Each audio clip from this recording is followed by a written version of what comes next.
Lex, kamusta na ang bagong YouTube channel mo? It's doing great, Nico. Madami ang nagsasabi, I wouldn't make it as a vlogger but I didn't back down. Instead, I doubled down to prove them wrong. And now, here I am, monetized na ako with 100,000 subscribers in just 6 months. Tama ka dyan, Lex. Good thing you didn't back down. That's the secret.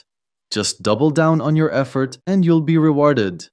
Ang ibig sabihin ng English expression na double down ay mas lalo mong pinanindigan o pinursige ang iyong desisyon, paniniwala o ginagawa kahit may kumukontra, may hindi naniniwala o kahit mahirap itong maisagawa.